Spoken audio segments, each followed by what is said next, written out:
Hello, everyone, and welcome back to the Jack Canfield Podcast. I'm Jack Canfield, and today I'm going to be talking with Chuck Wisner, who's the author of The Art of Conscious Conversation, where we'll be exploring the transformative power of effective communication. You know, in a world where conversations can easily become divisive, Chuck's insights offer a path to dialogue that bridges gaps, fosters understanding, and builds stronger connections with people. His work equips you with the tools you need to navigate even the most delicate conversations with grace and confidence. So, Chuck, welcome. We're really eager to learn from you today. Thank you. Thank you for inviting me. I've been looking forward to meeting you and talking to you. Well, good. Mutual. So let's start by talking about your book, The Art of Conscious Conversation. Curious what inspired you to write it, and what do you hope readers will take away from it? I started this career. This is my fourth career, more or less, because I fell in love with the idea of, because of a problem I had with my former career, I fell in love with language and leadership and communication. And I just studied and retooled myself and studied. And over time, over 10 years or so, I was really lucky to work with some great folks at MIT.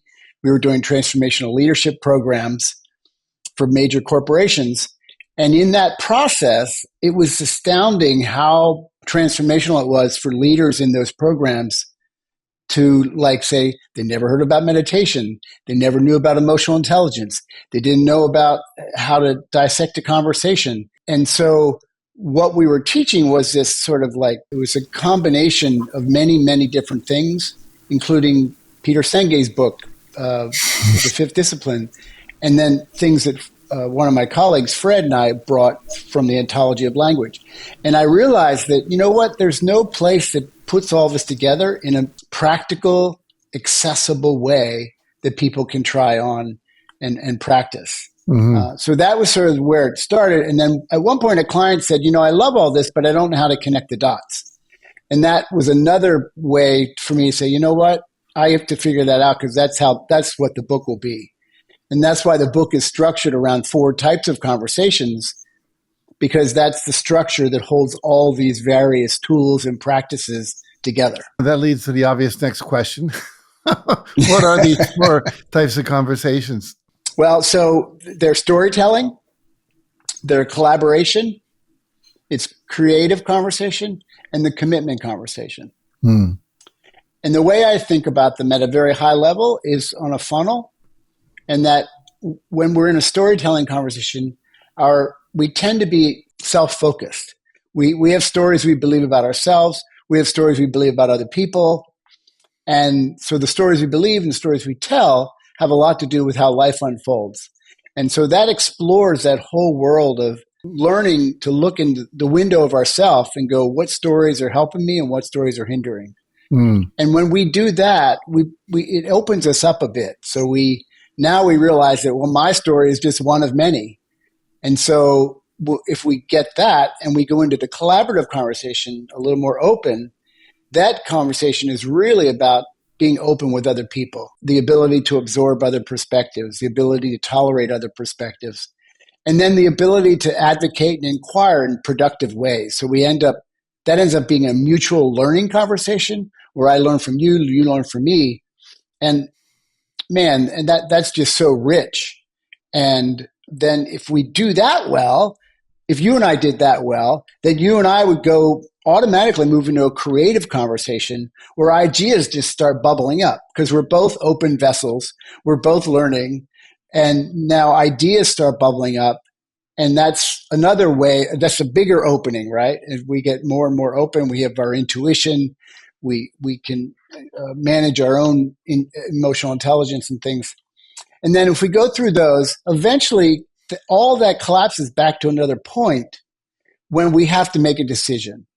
And that's what the commitment conversation is about. It's about taking action, coordinating action with other people. It's how we make requests, offers, and promises. And in fact, business thrives on this. We make promises every day, little promises, and it makes this chain of promises. And if we do it well, it builds trust. If we don't do it well, it leads to trouble. So these things unfold, and then they collapse into this idea of making wiser decisions because we went through the process. Mm-hmm. So as you talk about it, there's a flow from one to the next, to the next, to the next. Mm-hmm. Let's talk about what gets in the way of those, and like, what are your suggestions for how we not get stuck in the obstacles? At a high level, one thing that we are patterned around. So I like to call our conversational habits patterns, because it takes some of the sting, some of the judgment out. Because I can say I have a really bad pattern about X, Y, and Z, or I get impatient with incompetence. Like if someone's helping me but they don't know what they're doing, I've noticed that I have to conjure up my patience. So we have these patterns, and we tend as humans to love our stories. Our egos get attached to our stories, and that sort of drives bad meetings, bad interactions with family members. But we'd love to take action. So we say, okay, what are we going to do? Who's going to do what? And then what we do is we do a conversational bypass. We bypass from our storytelling to each other to taking action, or saying, okay, what are we going to do next? What's our commitment to one another? And those middle two conversations, which are really juicy, where we get to open up and learn from each other and have tough conversations and resolve them in creative ways, we bypass those. So one thing we can do is be more conscious about our pattern of going from, this is my story and I'm right. Okay, what are we going to do? We need to slow down a little bit so we can actually absorb other people's perspectives in a kind way, in a tolerant way. Doesn't mean we have to agree, but we need to take that middle ground and foster it, because we aren't trained to do that. No one taught us how to do that. I talk about the DNA of conversations, what makes it work, what makes it doesn't work. We just aren't trained to do that. Does that answer your question? Yeah, it does. It shows where the problem is. So let's say you talk about the DNA of conversations.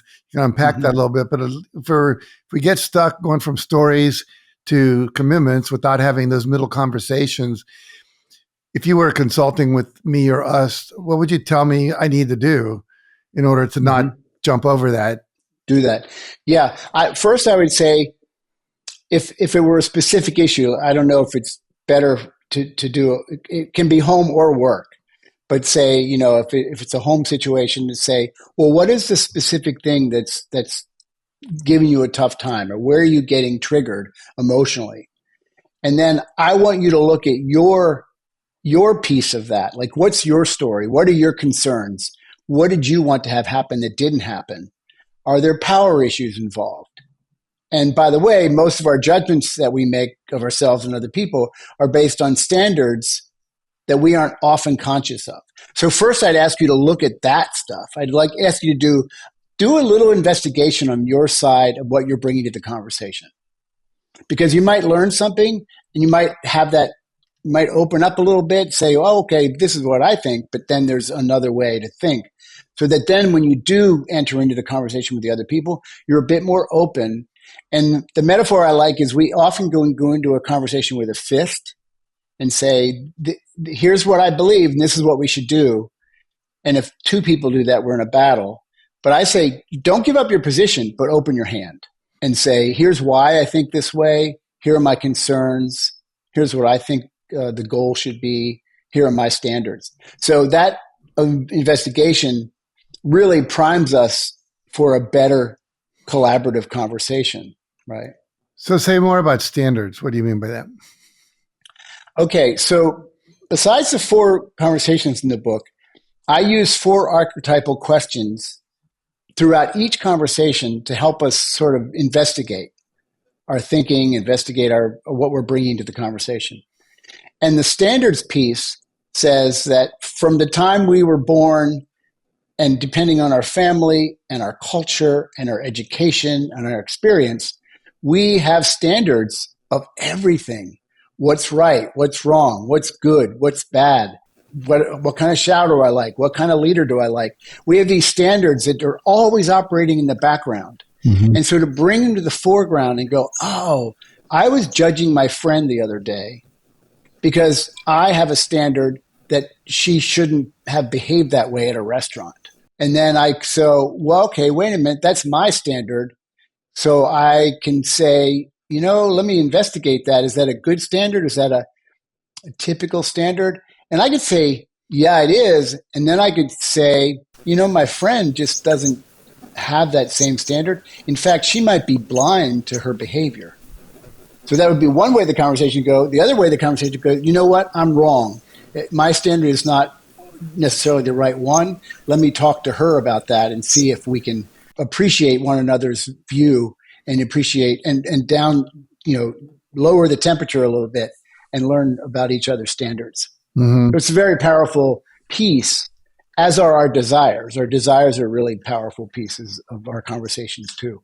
I think the question that's on a lot of people's minds this day, we have all this big political divide, people on the far right, people on the far left, and they're not talking to each other, or when they're talking to each other, they're stuck in that first conversation you talked about.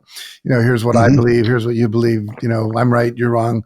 And then they don't talk to each other. They don't go to Thanksgiving anymore. Whatever. Right. It just turns into a big fight, So when you take something as big and as important as what's going on, and it's being exacerbated now we're in an election year and Trump versus Biden or whatever is going to happen, the liberals versus the conservatives. How do you advise people to have those difficult conversations? I mean, obviously you go through those steps, but I have a standard over here. They have like morality, whatever that might be, or intelligence, or maybe you have a standard about no one should be over 80 years old or whatever.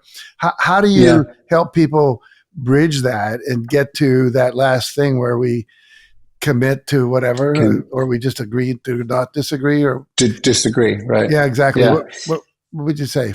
Okay, so I would then back up a little bit from the 4 questions, which are desires, concerns, authority, power issues, and standards, and say, in every conversation we have that's hot or political, society thrives and democracy thrives because we share a set of values and standards, but we also share what's true and what's not true.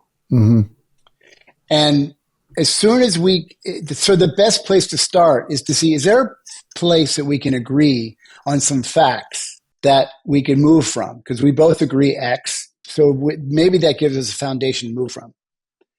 Right now, we are in a dilemma because we are suffering from a lack of appreciation of expertise, of data, and say even science and facts. Mm-hmm. And that lack of appreciation of that, or acknowledgement of the importance of those things, really fundamentally says we can't go a whole lot into the conversation because that there's no footing there. There's no foundation there.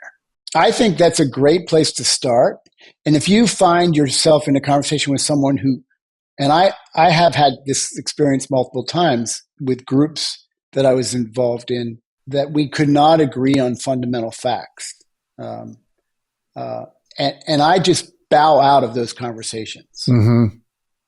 Because no matter what science I put in front of them, no matter what evidence I put in front, to them, in their frame of mind, that was all just major, what do they call it? The press, or the government or whatever. But so that makes it impossible to go anywhere. And that's part of our dilemma right now.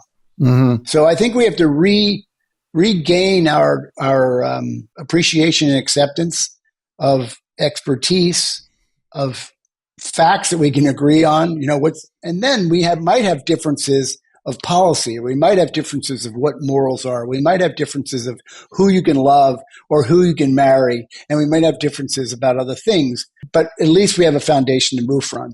Without that, you don't waste your breath on those conversations. No, I get it. I was at a conference recently, and there was a guy there who was he worked with MasterCard or Visa, I don't know which one, and his job was to figure out how to figure out the things that you buy and what patterns and what products to put in front of you and yada, yada. Yeah, but they have a whole system. Yeah, he retired, and his whole thing now is like, how do you establish a fact? Like, how many people were at Trump's inauguration? How many people were this? What happened here? Right. And like because we can't get agreement on what actually that fact is, we have a problem. The whole vaccine issue is another place where we have that problem. And I do think at one level, those conversations do kind of degenerate and they don't go too far. But I think that's an interesting thing to look at as we go forward in society. You're talking about, what is it, in cryptocurrency, there's a blockchain. How can you create a fact based on a bunch of people aggregating and saying, well, here's what I saw. Because to me, a fact is observable. You dropped your milk on the floor. Right. That's a fact. We know that. That's right. I'm sitting on a chair. Yeah, exactly. The sun is out. Exactly. And it's damn cold, but exactly. So anyway, I don't think we'll solve that one right now, but I do think that is an issue that's very challenging at the present moment. And also the benefit of like having the ability to challenge a fact and get people to believe it just because you repeat it enough and whether you're on Fox News or MSNBC or whatever. Right. Anyway, let's bring it back to what's more practical on the day-to-day level for most of us, which is our families and our job and our clients and so forth. We're there in this first stage. And you talk about those 4 questions a little more you mentioned to help us move from the first thing to the second conversation. So when we have a judgment or we have a strong opinion that we're holding with our fist, when I say open our hand, what I'm asking people to do is say, if we have a strong opinion, also what's attached to that is our ego and our emotion. So we have a strong emotional attachment to that. And we have to be able to acknowledge that, wow, this makes me angry, or this frustrates me, or this makes me depressed, or this makes me sad. We have to acknowledge those things. And then I ask people to say, let's open our hand and see what our thinking is under our emotional trigger or under our ego hold on the idea, right? And when we do open up like this, there's 4 questions that I just say, put them on a little piece of paper and stick them on your computer because you can use them every time you're in a conversation, right? And they are desires. So every time we have an opinion or we're in a disagreeing conversation, we have something that it's in the back of our consciousness, not in the forefront, but in the back of what do we want to have happen? We want to accomplish this, or we want that goal, or we want this to be pleasant. We don't want it to be unpleasant. What's your desire? And desires are a good thing because they help us set goals. They help us move forward, but they're also a trap because much of our suffering comes when we have a desire that doesn't align with reality, right? I want my kids to do X. Good luck, or I want my boss to be this way. Good luck. I mean, not all bosses are going to set to your standard or behave to your standard, right? So just checking your desire to see if it's aligned with reality or if you're stuck like fighting reality. I mean, fighting reality, who wins that battle? Nobody wins that battle. So desires are really powerful. The next one is concerns. And usually we have a strong opinion or a judgment because we have a concern about tomorrow. We have a concern about, I don't want the same thing to happen tomorrow that happened today. I have 2 boys that are now grown men. And when they were growing up, they were on the wild side of things, in spite of what I did. And, and they, we got too many of those calls at 1:00 in the morning, like, Dad, I just been arrested, or Dad, I need a ride home, and so when those things happen and I'm emotionally triggered, what I have to check is, okay, my concern here is for their safety. My concern here is I don't want tomorrow to look like today. I don't want them to repeat this in the future. That's a positive thing. We can also have concerns like worries that we have no control over that make us suffer. Like, I'm worrying that this could happen. Well, nothing has happened.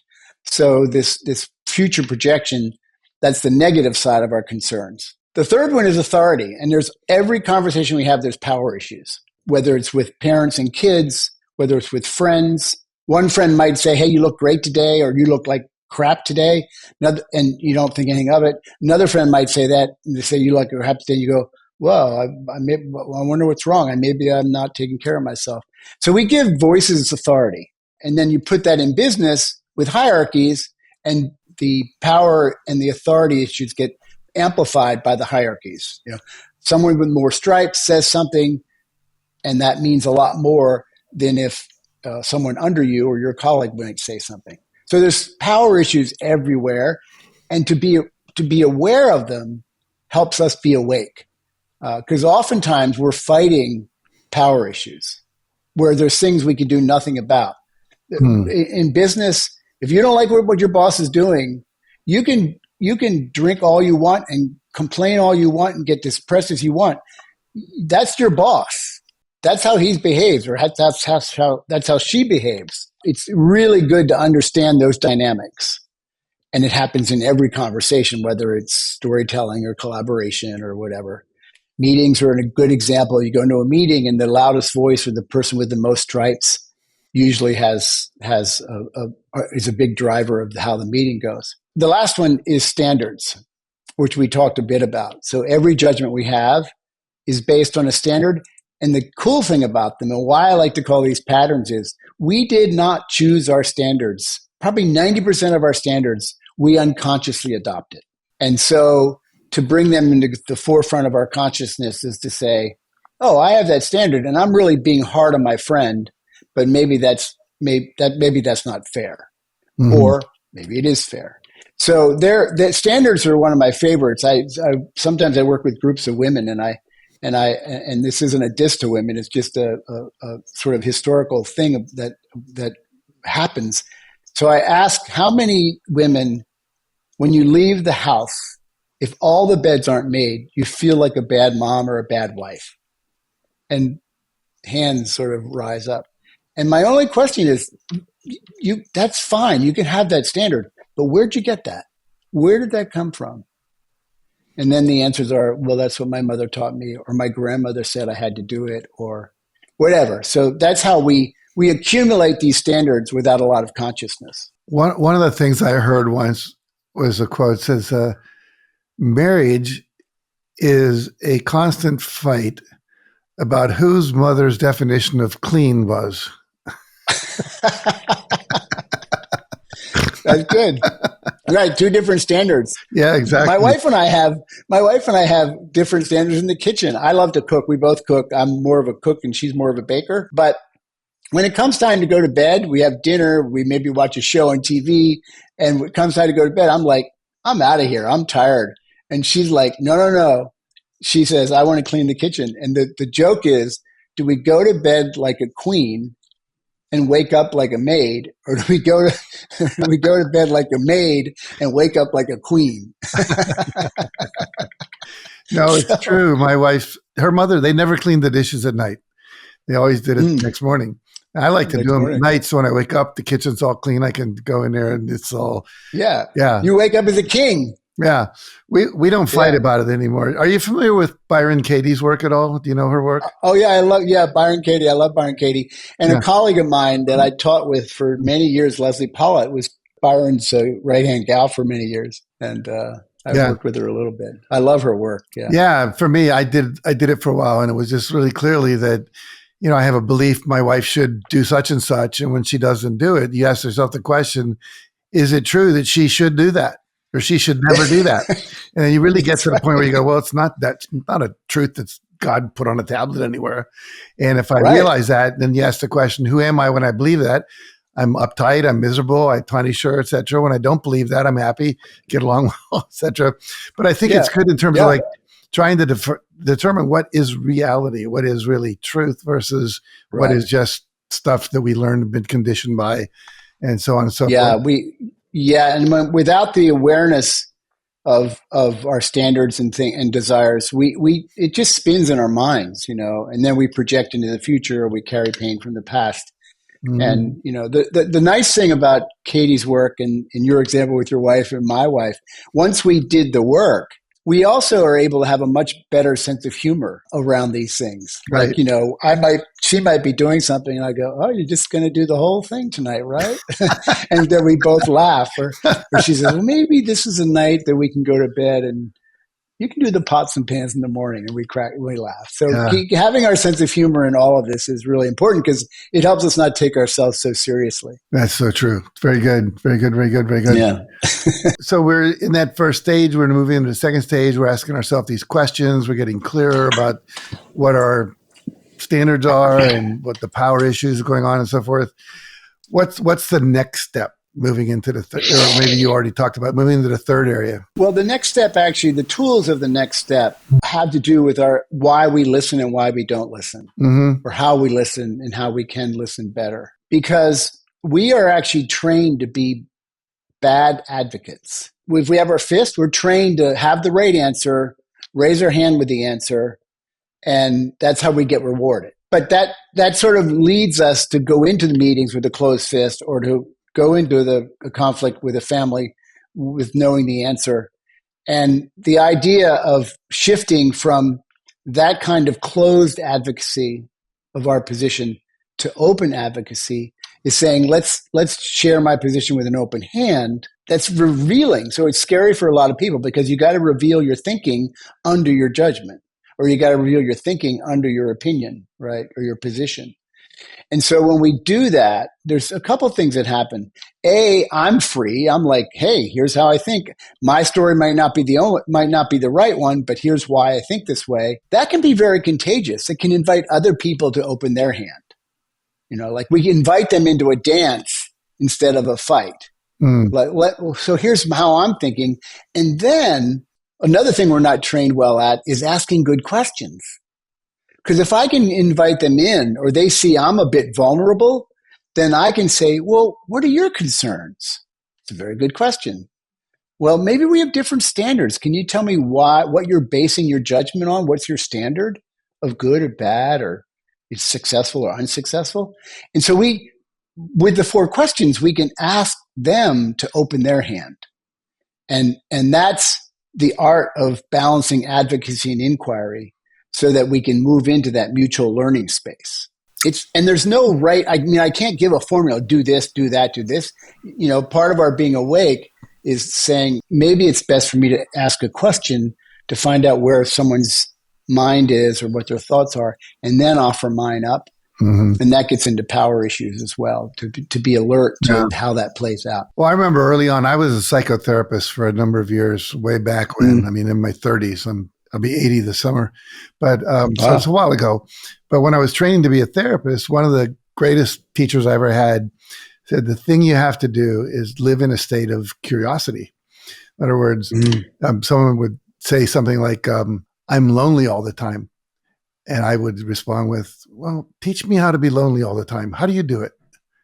And all of a sudden, they're telling me what they do. Well, I never ask people for anything. I don't go out. I tell myself no one would like me, And wow, it was fascinating. So for me, I think, if you're saying to someone, well, tell me your concerns, most people don't ask that question. And I know, I've been on MSNBC, and I've been on Fox and Friends and other things, and I seem to be comfortable in both places, because I get that both sides have legitimate concerns. And they're not listening usually to the other side's concern, but that's why it goes back and forth and so forth. But I think, if you said, okay, I want you to go out, and I want you to go out and come back and write a paper on why someone is a MAGA person, or why someone believes in the squad, it's whatever. And what happens is you have to ask questions, and you start to, you're not, what's the great quote? I think it was, help me to understand rather than to be understood. And, yes, right. If you can do that, the other person starts to feel like you do care. And then they open up. That's right. Because they feel safe. You're not going to attack them immediately, from their point of view. That's right. Yeah. And that's when, if I open my hand and show some vulnerability, that's, whether you're not talking about that, but you're doing it, that's inviting, and it just might give them a little safety to begin to open, one finger, and then another. And if we get better at asking questions, so like bad advocacy, we also are bad at asking questions. We're not trained to ask open, interesting questions. We're trained to ask questions to prove our point. Right? Like, I'll ask you a question to make sure you're proving that my point is right and you're wrong. How would you think that? Why would you think that way? I mean, obviously that, So this art of asking the questions, and the four archetypal questions are just a template to go, here's a basis, start here, and that can shift the conversation. And then as we go up that funnel, we do our own work. We have these artful, collaborative conversations where we're learning from each other, that is curiosity. That's having the curiosity to really wonder how someone else is thinking. Then that moves us to the third conversation, which is the creative. And that's when we have to trust our intuition, when we have to balance our right brain, left brain, when we have to shut down our judgment, because the trouble with brainstorming often is someone will say something and then someone will say, oh, we tried that 2 years ago. It'll never work.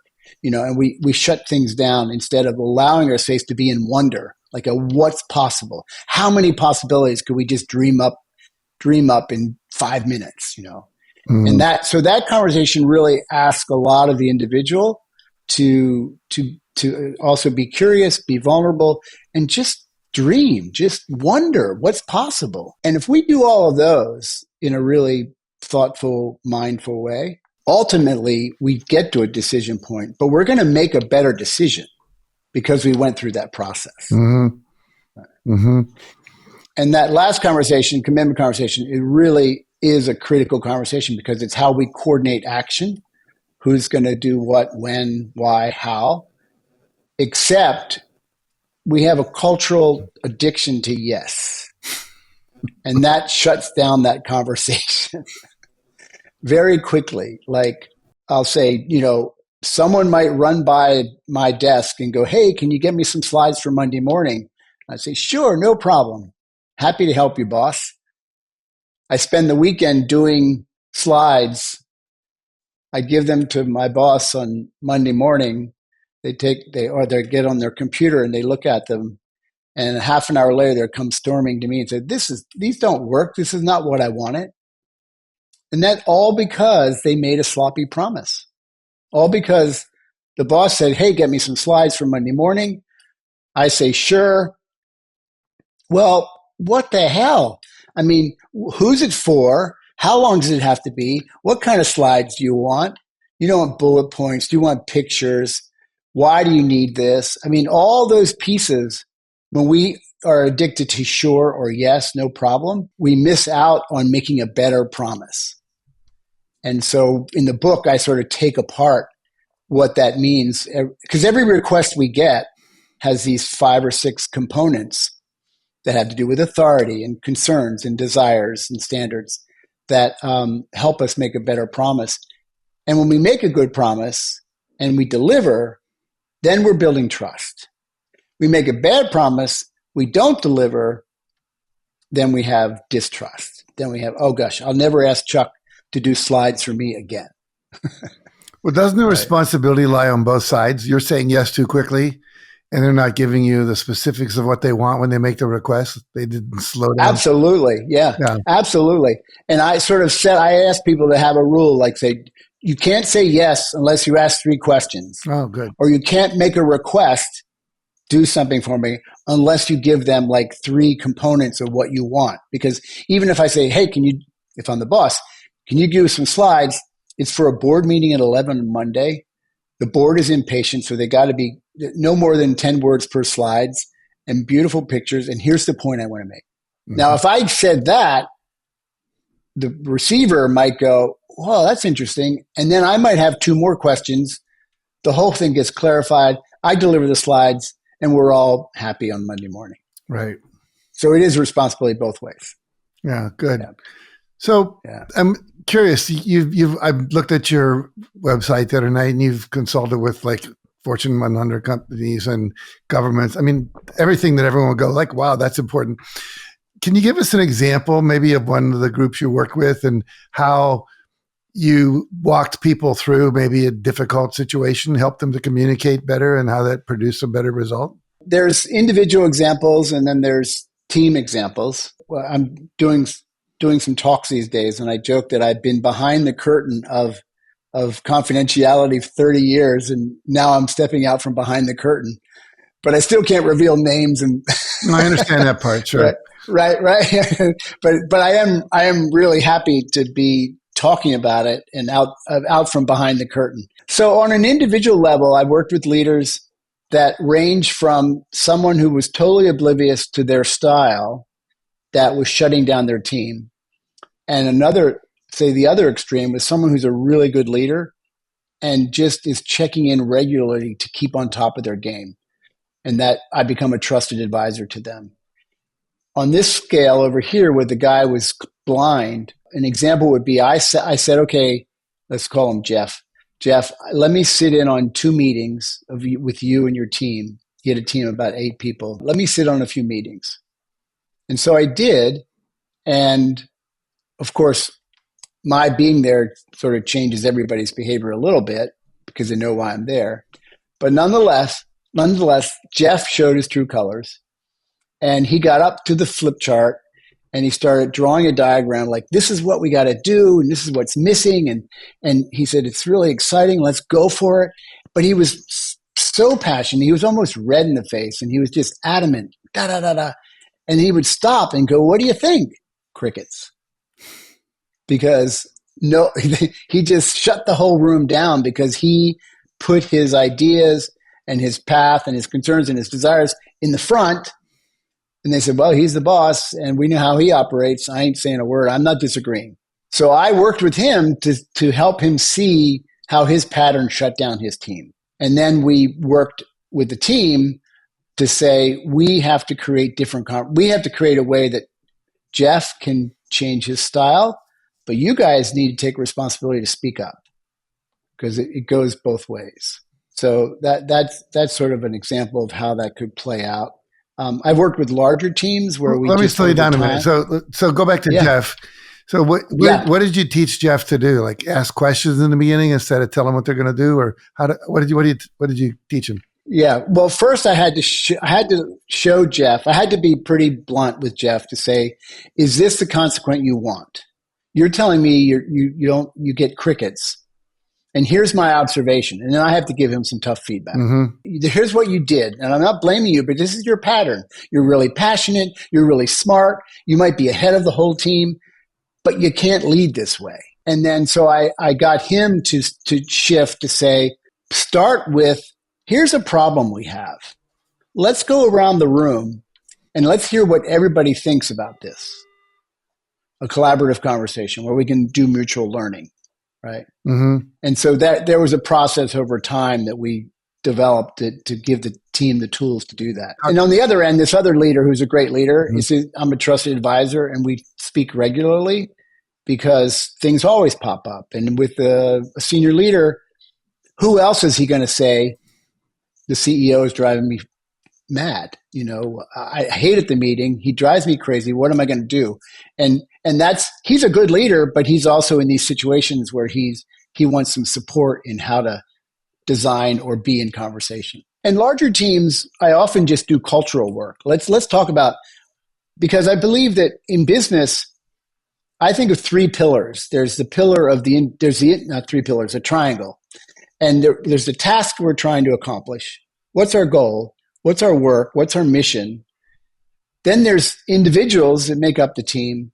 And then there's collective of the individuals, which is them together, the we of the team, the culture of the team. Often teams are focused on their goal and they don't go underneath. It's like the tip of the iceberg. They don't go underneath to go, what am I doing as a leader to not make this work? And what culture do we have that is not allowing us to do our best collaborative work?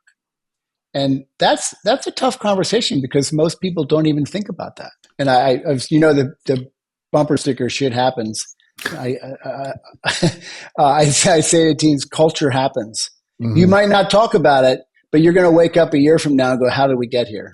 So I try to make cultural conversations a purposeful commitment to let's try to work this way together. Yeah, with the old phrase, culture eats strategy for lunch. Yes, right. That's a great one. Yeah, exactly. Yeah. So I'm just curious. I always like to ask this question because I don't have any other specific question to ask you, but I know you have a lot more in your bag of tricks and knowledge and skills and so forth. What question do you wish I had asked where you could wax about it for a few minutes? I think something that's really the part of the reason all this resonates so much with me because of the things I've gone through that I've had to learn from. And so the personal lessons, so that this isn't just academic, but it's very personal, because the things I learned changed my life. And I can give you two examples. And one is, I grew up with a step grandfather who was a real redneck. And he was a racist, and he was a redneck. And I had three older sisters. I was the youngest until my brother was born years later. And growing up, I was on a farm till I was about 5, and we moved to a suburb. But growing up, the message I got my sisters could cry, my sisters could be emotional. We've all experienced this, men of our generation, but I couldn't have the emotion. I couldn't cry. So the message I got was, be a real man, be a bigger man. If I didn't want to skin the deer in the basement of the house because it made me sick to my stomach, be a bigger man.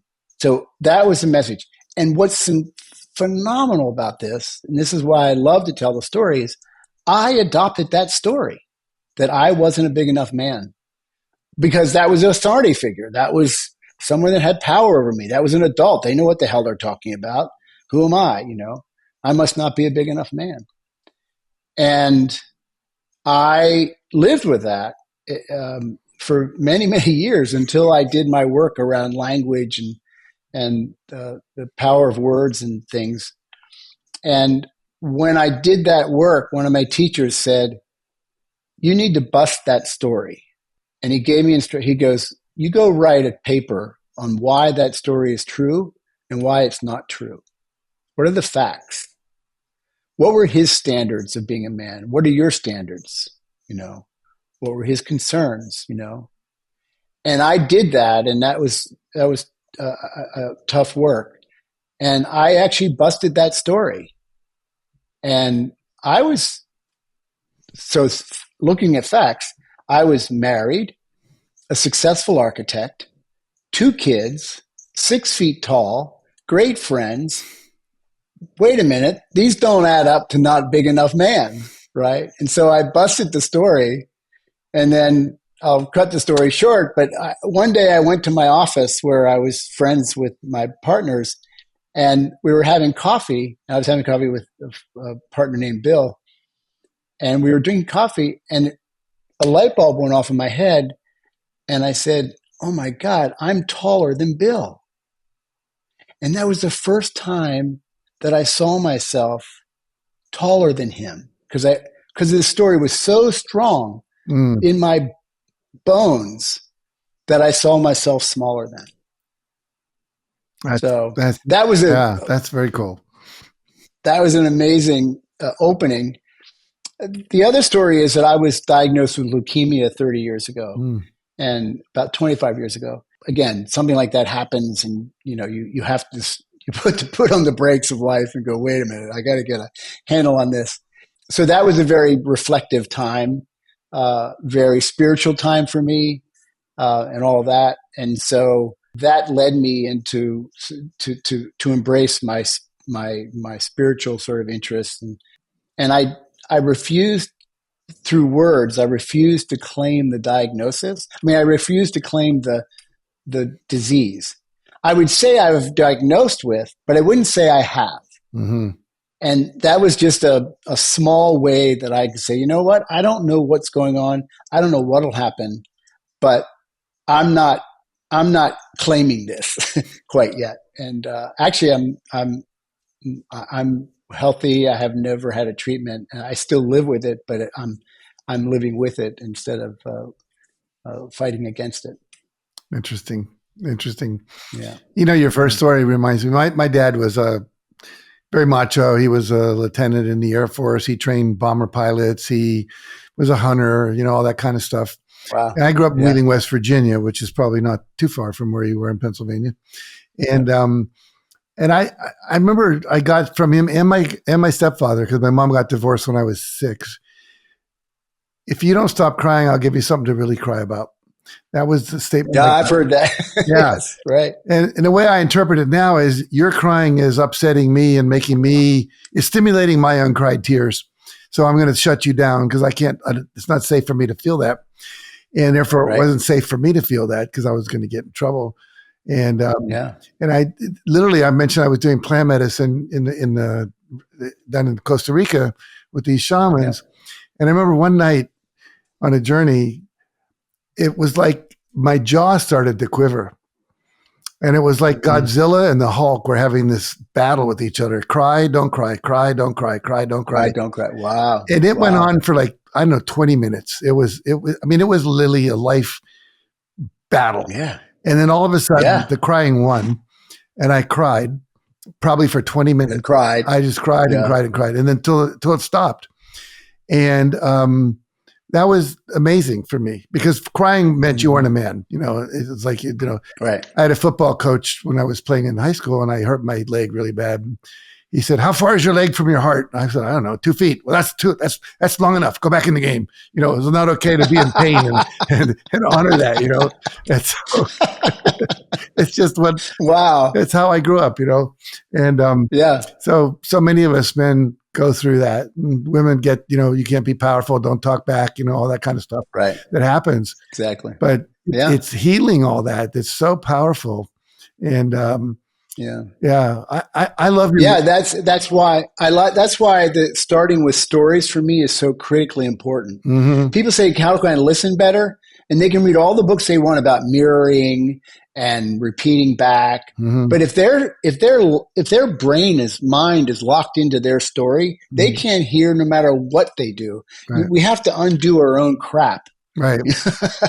Right? It's true. And we have to investigate our own stories, whether it's not a big enough man or whether it's I'm weak or I'm not a powerful woman. Whatever that story is, there's stories we have that help us and there's stories we have that hinder us. And the ones that hinder us, we better take a look at. Yeah.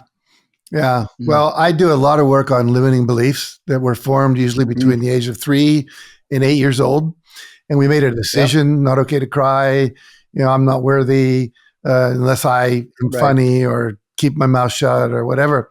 And then we don't realize we made them. We forget that we made their decisions and they can be redecided.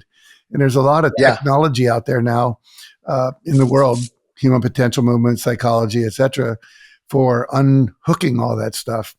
And for me, I'm kind of addicted to learning that stuff and using it with people. Yeah. That's kind of what I like to do both. And even neuroscience is catching up and saying, oh yeah, we have these different personalities that we can work with. Mm-hmm. So are you familiar with voice dialogue? Yes, I am. Dr. Hal Stone, I worked with him 20 years ago. Yeah. Yeah. Because that's good stuff too. It's a way of dialoguing with our stories and our voices, right? Instead of fighting them. Exactly. Exactly. Yeah. We try to suppress it instead of give it expression and then integrate it. Well, this has been fun. I like you. I wish you were my neighbor. We'd hang out together. Well, let's let everyone know you have your book and it's available on Amazon, both as an audiobook and a regular book. And you have a website, chuckwisner.com. A lot of great stuff there. I know you're speaking and consulting. So anything else you want to let people know before we break up? No, I also am on Instagram, Chuck_Wisner. Okay. And I'm doing more promotion on the book because I want the word out there. And I'm trying to get more speaking engagements. So anybody interested, give me a ring. And the book, again, is called The Art of Conscious Conversation. So make sure you get it. You're teaching a lot of stuff that has a lot of depth to it because of all the stuff we just talked about. So really appreciate your contribution, Chuck. Yeah, thank you for having me. Really appreciate the call. My pleasure. The conversation. Yeah. Good to meet you. You too. And, all right. And thanks to you for joining us today as well. Those of you listening, please make sure to tune in next time when I'll be engaging in some kind of conversation with another thought leader or transformational trainer that can help you live a happier, healthier, more successful, and more fulfilling life. Until then, I would really encourage you to re-listen to this, take some notes, learn those questions, practice. Make some conscious effort, make some time set aside to practice what you learned, both at work and at home, until this becomes a natural part of yourself. I promise you, if you do that, your life will transform. Take care until next time.